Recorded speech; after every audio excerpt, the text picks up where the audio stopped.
Hello everyone, welcome back to my channel. আমি পূজা। আশা করি তোমরা সবাই খুব ভালো আছো, সুস্থ আছো। নতুন আবার একটা ভিডিওতে তোমাদের সবাইকে স্বাগত ও ভালোবাসা। আজকে আমার গাছ ভরে ফুল হয়েছে, প্রচুর টগর ফুল ফুটেছে। এগুলো নিচের ডাল থেকেই আমি তুলেছি এক ঝুড়ি। আর আজকে নয়নতারা খুব একটা ফোটেনি, 4-5টা মতো ফুল ফুটেছে, কিন্তু টগর ফুল প্রচুর ফুটেছে। বৃষ্টি হলে টগর ফুল প্রচুর হয়। এত ফুল ফুটেছে, মনটা প্রচুর খুশি হয়ে গেছে, তাই তোমাদের সাথে শেয়ার না করে থাকতে পারলাম না।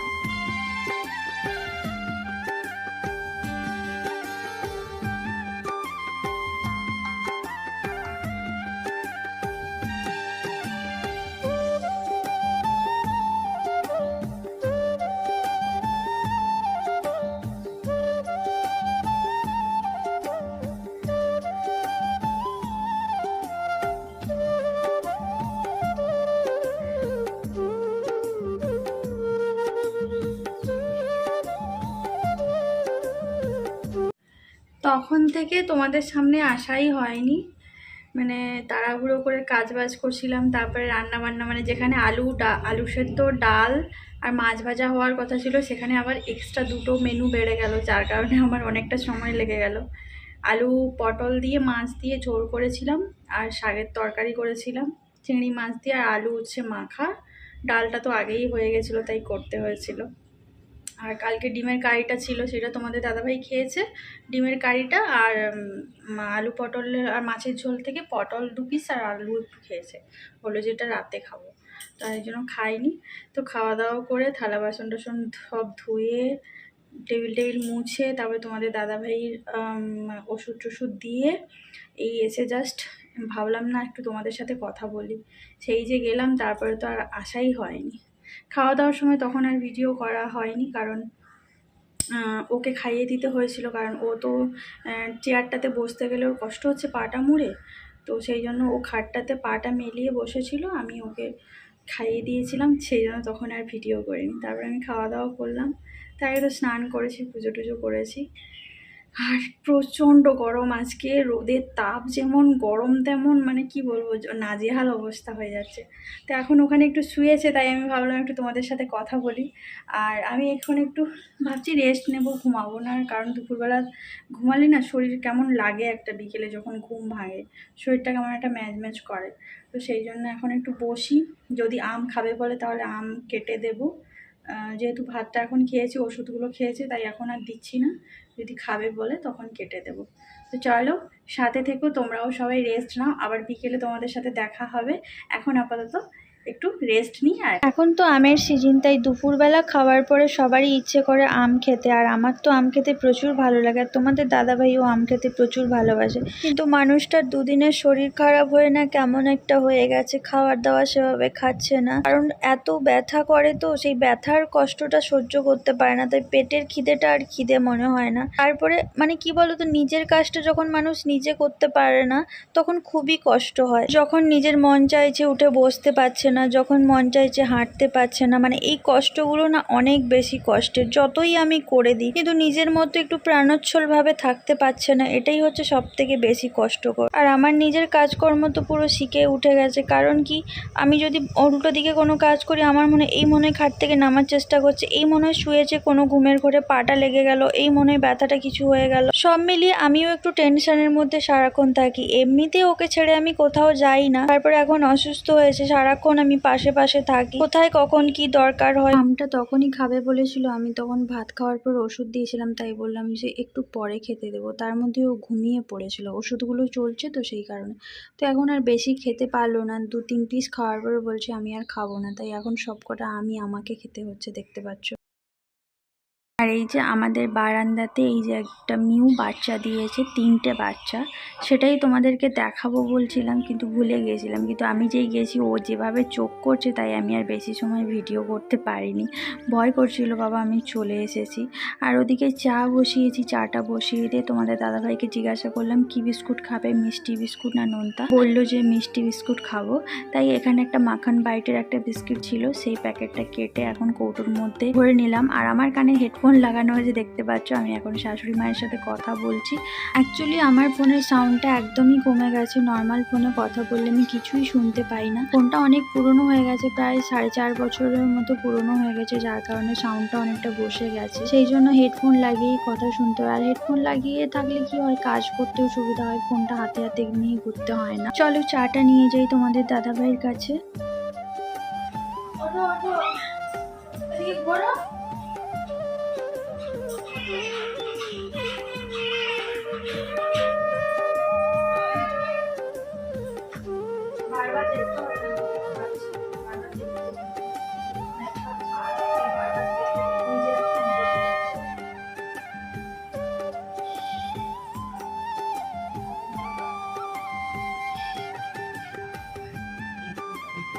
নিচে কেন বসবে?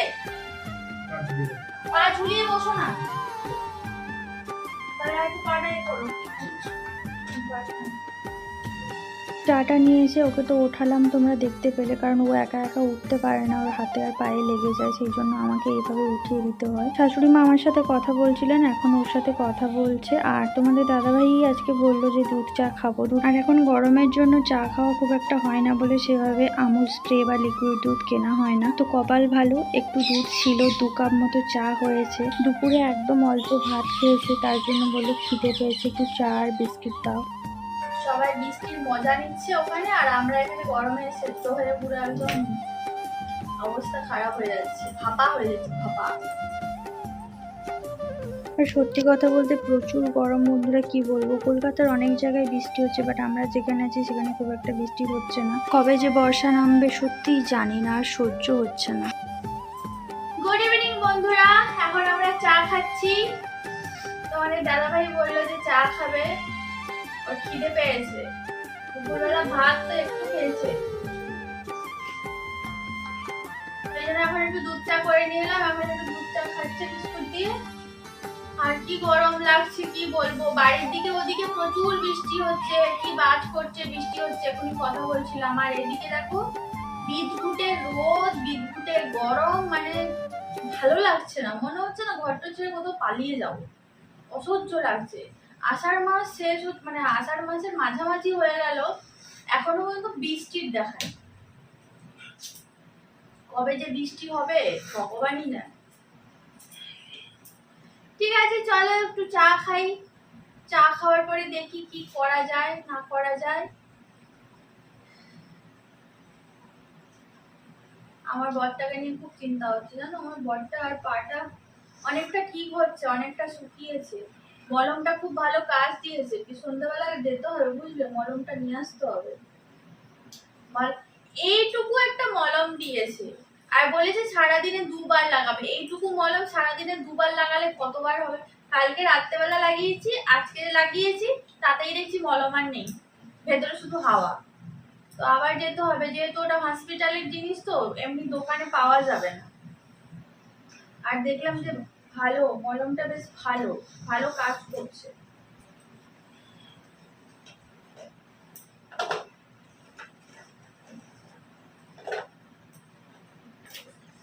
চলো চাটা খাই, তারপরে আবার কথা হচ্ছে। প্রচন্ড গরম, ভালো লাগছে না, পুরো ঘেমে যাচ্ছি একদম। ফ্যানের তলাতে বসেছি, তাও আমার পিঠ দিয়ে পুরো একদম ঘাম দত্তর দত্তর করে পড়ে যাচ্ছে। এখন চলে এসেছি রান্নাঘরে, রাতের ডিনারটা রেডি করছি। রাতের ডিনার মানে সেরকম তো রান্না কিছু হচ্ছে না, কারণ তোমাদেরকে তো বলেছিলাম দুপুরবেলা তরকারি একটু বেশি করে নিয়েছিলাম। এখন এই যে এদিকে আমি ভাতটা বসিয়েছি, ভাতটা হচ্ছে। আর কুমড়ো একটু, মানে কুমড়োটা যে সকালে কিনেছিলাম, সেই কুমড়োটা একটু কেটেছি, ভাজা করব। তোমাদের দাদাভাই তো এমনি কুমড়ো ভাজা খেতে খুব পছন্দ করে। আর ওখানটা একটু দুপুরে ভাত ছিল, ওটা আলাদা করে বাটিতে রেখেছি। এই ভাতটা হয়ে এলেই এর মধ্যে দিয়ে দেবো। এই হচ্ছে ব্যাপার। আর দুপুরে তো পটল আর মাছ দিয়ে ঝোল করাই আছে। তো ভাত আর কুমড়ো ভাজাটা হয়ে গেলেই মোটামুটি রাতের ডিনারটা হয়ে যাবে। তারপরে তোমাদের দাদাভাইকে ডাক্তারের কাছে নিয়ে যাব। সন্ধ্যেবেলা থেকে অনেকবার বলছি, তখন থেকে বলছে না এখন যাব না, একটু রাতের দিকে যাব, কারণ ওর পাটা একটু টান ধরেছিল, একটু হাঁটতে কষ্ট হচ্ছিল।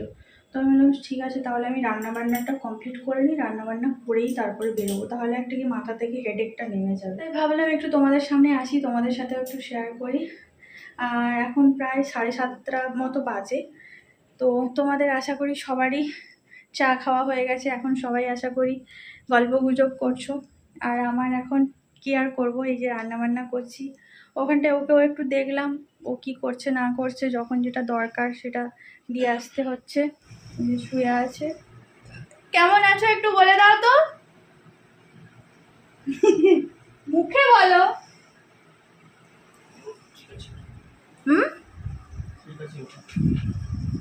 একটু লাগছে, আগের থেকে একটু ভালো বেটার লাগছে? হাঁটতে কষ্ট হচ্ছে, ব্যথাগুলো হালকা হালকা করে একটু একটু করে শুকাচ্ছে, কারণ যে মলমটা দিয়েছে ওটা খুবই ভালো, তাই না?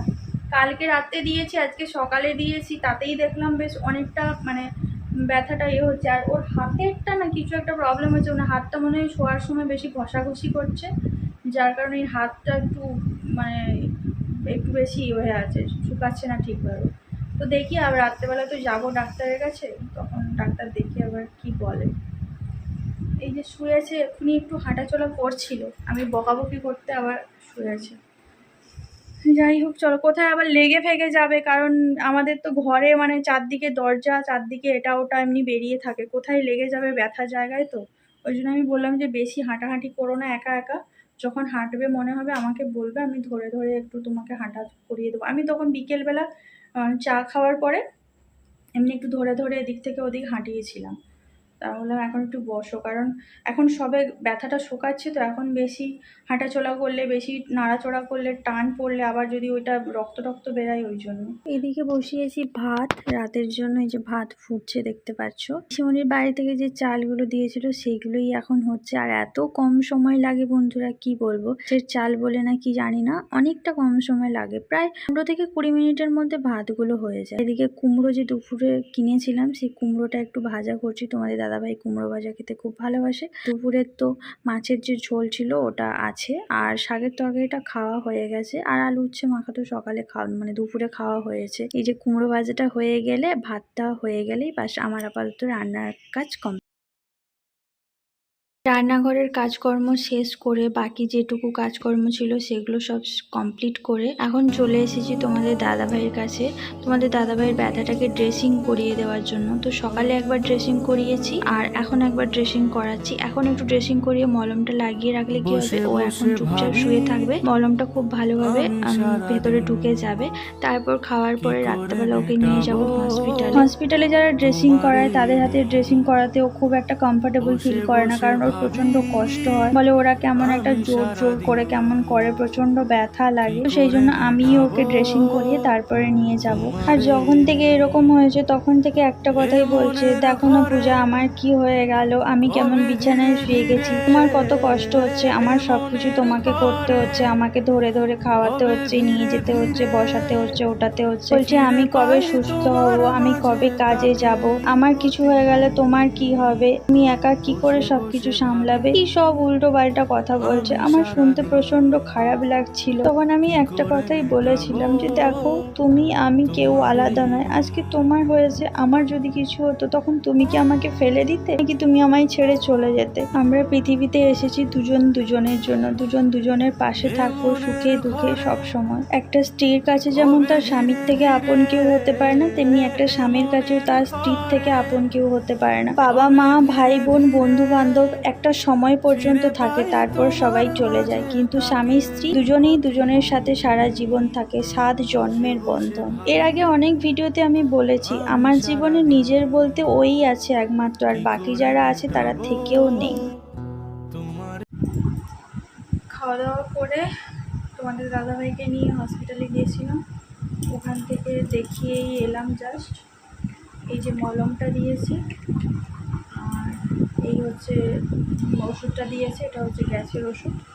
তো এই দুটোই দিয়েছে, জাস্ট এই এলাম, এসে ভাবলাম যে ভিডিওটা তো এন্ড করা হয়নি, রাত্রেবেলা হসপিটাল থেকে এসেই তোমাদের সাথে ভিডিওটা শেয়ার করেছিলাম, আর এখন আজকে রাত্রেবেলা হসপিটাল থেকে এসেই ভিডিওটা এন্ড করছি।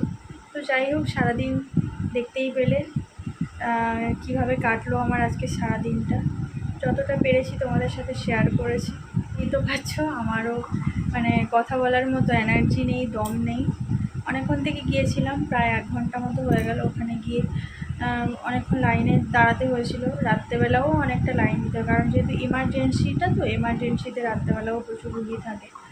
তো সেই জন্য আর তোমাদের দাদাভাইকে আমি বলেছিলাম যে সন্ধ্যের দিকে যাবে, চলো বলছে সন্ধ্যের দিকে গেলে ভিড় থাকে। আর তারপরে ওর একটু পাটা প্রচণ্ড ব্যথা করছিল, তখন ও পারছিল না। তারপরে আমি আবার ড্রেসিং করে মলম টলম লাগিয়ে দিয়েছিলাম, দিয়ে একটু রেস্ট নিয়েছিল। বললো যে খাওয়ার পরে আমি যাব, রাত্রেবেলা খাওয়ার পরে যাব, কারণ তখন গিয়ে রাস্তাঘাটটাও ফাঁকা থাকবে, আর আমিও তাহলে স্কুটিটাতে ওকে নিয়ে যেতে পারবো, কারণ ব্যথা পা তো কোনো কারণে রিস্ক নেওয়াটা ঠিক না। রাত্রেবেলা এখন ওটা কি রাস্তায় গাড়ি ঘোড়াটা কম আছে, সবথেকে বড় কথা ওর পাটা ব্যথা ছিল বলে ও তখন বলছিল যে আমি এখন বসতে পারবো না স্কুটিতে। তো আমি যতই চালিয়ে নিয়ে যাই, কিন্তু ওকে তো বসে যেতে হবে, তাই না? হসপিটালে যাওয়ার পথে দেখলাম একটা ঠেলা গাড়িতে করে একজন কাকু আম আর কলা বিক্রি করছে। অনেকটা রাত হয়ে গেছে, কিন্তু দেখলাম উনি বিক্রি করছে। তোমাদের দাদাভাই বললো যে কিছুটা আম নাও আর কলা কয়েকটা নাও, কলা বাড়িতে নেই আর আমটা প্রায় শেষ হয়ে এসছে। তারপরে দেখলাম একজন আমৃত্যি বিক্রি করছে। তো তোমাদের দাদাভাই আমৃত্যি খেতে খুবই ভালোবাসে, তার জন্য কিছুটা পরিমাণ আমৃত্যি নিলাম। এখানটায় দুটো ভাগে ভাগ করে নিয়েছি। বাটিতে যেটা তুলে রেখেছি এটা আমার ঠাকুরকে দেবো কালকে, আর বাকিটা আমাদের জন্য ওটা ফ্রিজে তুলে রেখে দেবো। তো চলো, বেশি কথা আর বলছি না, আজকের মতো সবাইকে টাটা। সবাই ভালো থাকো, সুস্থ থাকো, দেখা হবে পরের দিন আবার একটা নতুন ব্লগের সাথে।